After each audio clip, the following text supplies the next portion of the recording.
Bruno, você é chato pra caralho, insuportável. Quando eu ouvi isso, a primeira reação foi automática. Responder na mesma moeda, me defender e simplesmente encerrar a conversa ali. Mas eu não fiz isso. Eu respirei fundo e eu fiz uma pergunta. Por que você acha isso? Claro, por dentro a vontade era de dar uma voadora na jugular, de dar um soco. Mas eu fiz o que me parecia certo. E eu posso dizer uma coisa. Essa pergunta pegou ele totalmente despreparado e mudou completamente o rumo da conversa. Meu nome é Bruno Ribeiro, sou especialista no desenvolvimento de pessoas e você está no podcast Spoilers da Vida. Se você for novo por aqui, não deixe de assinar o canal e ativar as notificações para você receber toda semana o conteúdo exclusivo que eu já venho produzindo aí há mais de 7 anos. Se você preferir, também pode acompanhar a gente nas outras redes sociais que vão estar aqui na descrição desse episódio. E essa temporada, se você já nos acompanha ou se for novo por aqui, é sobre liderança. Quando alguém fala que você é chato pra caralho, não parece uma crítica construtiva, né? Parece um ataque. E nesse momento o corpo reage antes da razão. Você sente desconfortável, tensão aumenta, a vontade de retrucar aparece ali na hora, né? E isso é emoção, não é sobre controle, não é sobre maturidade, é sobre o funcionamento do corpo humano, algo que você não consegue prever. Diante de uma crítica mal colocada, o padrão é simples. Ou você reage, escala ali o conflito, ou você ignora e guarda aquilo para você, e nos dois casos, alguma coisa a gente sabe que se perde, né? Ou a relação ela se desgasta, ou o aprendizado, ou qualquer coisa que possa sair dessa conversa, deixa de existir. Mas se eu te contar que existe uma terceira opção que quase ninguém usa: entender. Quando alguém diz você é chato, isso não ajuda, é amplo demais, é vago demais, é difícil de aceitar ou de rejeitar. Mas por trás desse rótulo quase sempre existe algo que é mais específico. É um comportamento, é uma percepção, é uma experiência que se repete, e isso é o que realmente importa. Aqui entra um ponto que precisa estar claro para você. Nem todo chato é ruim. Existe um líder que é exigente, com qualidade, que cobra padrão alto, que não deixa passar um erro crítico. Esse tipo de chatice, entre aspas, pode ser o que sustenta o resultado de um time. Mas também existe o outro lado da moeda, né? O outro tipo de chato. É o líder que controla tudo, que não abre espaço para discussão, que corrige todo mundo o tempo todo. E aí, a gente sabe, o efeito é exatamente o oposto. O que é chato para uma pessoa pode ser rigoroso para outro. O que para um é cuidado, para o outro pode ser excesso. E sem conversa, cada um fica preso na sua própria interpretação. O líder acha que está sendo bom, que está fazendo certo, o liderado sente que está sendo travado e o conflito cresce sem que ninguém perceba, né?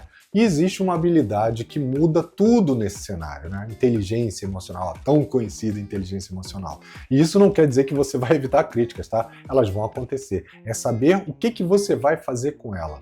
Mesmo quando vem mal formulada, mesmo quando ela vem carregada de emoção. Porque o valor ele não está na forma, ele está no conteúdo dessa crítica. E aqui é onde muita gente erra por causa da forma. Ah, fulano falou errado, foi muito pesado, então eu não vou nem considerar.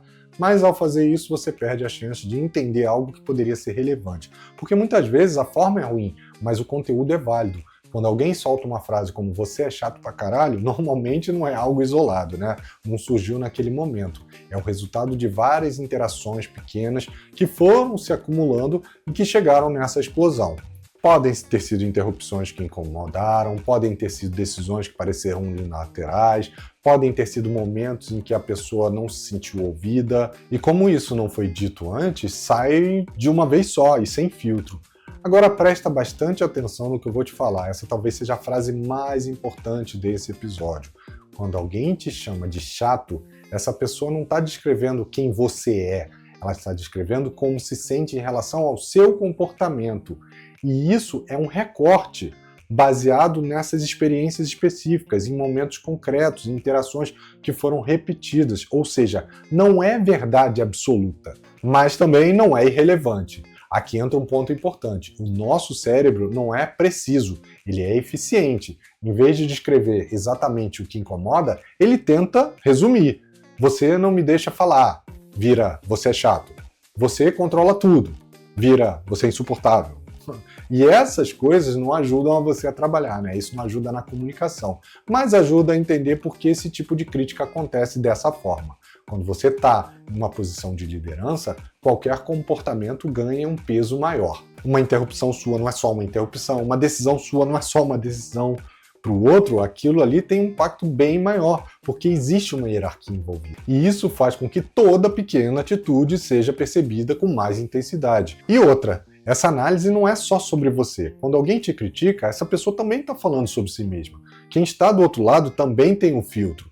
Pode ser que seja mais sensível, pode ser que seja uma pessoa que tem experiências anteriores negativas, pode ser a forma dela interpretar que é algo mais intenso. Por isso que a percepção ela nunca é neutra, ela é construída dos dois lados. Bom, agora a gente vai para a parte mais prática, né? Mas antes, se você for novo por aqui, já assina o canal, ativa as notificações para receber toda semana um conteúdo exclusivo e deixa a sua curtida, o seu comentário, que vai ajudar muito a fazer esse canal crescer cada vez mais. O momento da crítica ele é decisivo, e é ali que a conversa pode virar conflito ou clareza. Como eu falei, se você reage no impulso, a tendência é escalar. Se você ignora, você perde ali provavelmente uma oportunidade de melhorar, de entender o que está acontecendo. Mas existe o terceiro caminho, que é entender e conduzir. E para te ajudar, vamos colocar aqui algumas práticas que você pode aplicar hoje mesmo para melhorar o teu relacionamento aí com seus liderados. A primeira é segure a primeira reação. A gente sempre tem vontade de reagir, de se defender, né, de explicar, de justificar ou de devolver na mesma moeda. Mas se você fizer isso, a conversa ela acaba ali. Então o primeiro passo, e ele é mais simples, mas é difícil, é não reagir imediatamente. Respira, escuta, segura alguns segundos, conta até 10, só isso já vai mudar o tom da conversa. O segundo passo é peça exemplo, não aceita de cara o rótulo. Ah, pô, eu sou chato. Entendi. Isso não ajuda muito. Você consegue me trazer algo mais tangível? Em que situação você percebeu que eu fui chato? O que exatamente eu fiz que te incomodou? Isso tira a conversa daquele nível abstrato e traz para um nível concreto. E sem perceber, você já começa a diminuir ali a tensão que tem desse diálogo. Terceiro passo é escute para entender, não para responder. E aqui é um erro muito comum. A pessoa começa a falar, mesmo que você esteja escutando, e você já está montando ali na sua cabeça a resposta. Isso quebra o processo. O foco aqui é outro, totalmente diferente, é entender o ponto de vista do outro. Mesmo que você não concorde, mesmo que a forma como ele esteja trazendo seja ruim, porque sem entender, você não vai conseguir ajustar. Separe o comportamento da intenção. Uma das coisas que mais ajuda nesse momento é a gente conseguir distinguir isso. Você pode ter tido uma boa intenção, mas o impacto que você gerou para essa pessoa foi totalmente diferente. Ah, Bruno, não entendi. Você consegue trazer aqui um exemplo? Vou te trazer um exemplo. Você interrompe uma reunião para você, ou uma pessoa na reunião, né, para você acelerar, porque eventualmente está no time box, você tem que agir ali para poder garantir que vai terminar dentro do tempo. E a pessoa sente que ela não tem espaço para fala. A intenção foi boa, foi ganhar ali eficiência, foi terminar dentro do time box, mas o impacto foi o silenciamento dessa pessoa. Quando você enxerga isso, fica muito mais fácil ajustar. Valide também o que faz sentido. Validar não é concordar com tudo, tudo bem? É reconhecer o que a pessoa está falando e reconhecer que é legítimo. Você pode dizer algo assim: olha, eu entendo como isso pode ter parecido para você, faz sentido você ter se sentido dessa forma, nessa situação. Isso reduz aquele lado de defesa da outra pessoa e abre espaço para uma conversa mais madura, menos territorialista, vamos dizer assim. Explique também o seu lado, sem invalidar o lado do outro. Depois de escutar o lado do outro, você pode trazer o seu contexto. Mas cuidado, evite frases como "ah, não foi isso que eu quis dizer, você entendeu errado". Prefira algo que seja mais sutil, mais de acordo com o diálogo que está acontecendo. Olha, minha intenção naquele momento era papapá. Talvez eu não tenha me comunicado da melhor forma, mas... E aí você traz o seu ponto de vista. Isso mantém ali o diálogo equilibrado. Combine também ajustes práticos. A conversa ela precisa sair do campo da percepção, né? Do tipo, ah, eu acho isso, você acha isso, beleza, muito legal, mas e aí? Aí a gente tem que ir para a ação, né? Pergunta para a pessoa, o que você acha que eu poderia fazer diferente nessas situações? O que você acha que ajudaria a você se sentir mais confortável, que poderia contribuir? E talvez traga a sua visão. Olha, eu posso tentar fazer isso. O que você acha? E da parte da pessoa também. Olha, da sua parte, O que você acha que também ajudaria? Isso cria corresponsabilidade. Defina limites também quando for necessário. Nem toda crítica significa que você deveria mudar tudo, tá? Se algo faz parte do seu papel, aquilo precisa ser mantido. Cobrança de resultados, exigência de qualidade, direcionamento em momentos críticos. Aqui o ajuste não é eliminar, é calibrar a expectativa para que a pessoa entenda que isso faz parte do seu papel.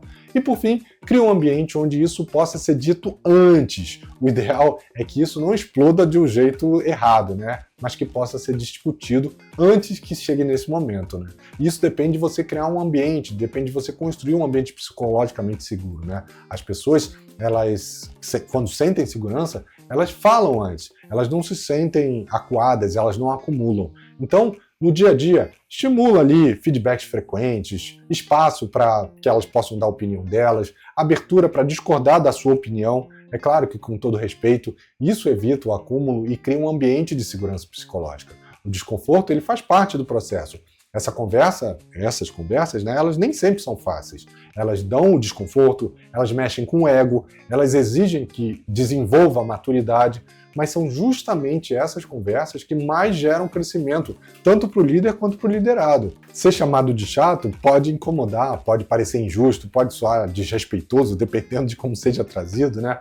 Mas quando você para analisar com calma, você percebe que não é sobre o rótulo, é sobre o que está por trás desse rótulo. E lembre-se, liderar é ajustar constantemente, não existe um ponto final da liderança. Você não vira um bom líder e pronto, agora eu sou um bom líder. Você vai ajustando ao longo do tempo, com cada feedback, com cada situação desconfortável que vai acontecer, com cada percepção que aparece. E quanto mais aberto você está para isso, mais rápido você evolui. Depois de tudo isso, vale aqui uma reflexão muito simples para você.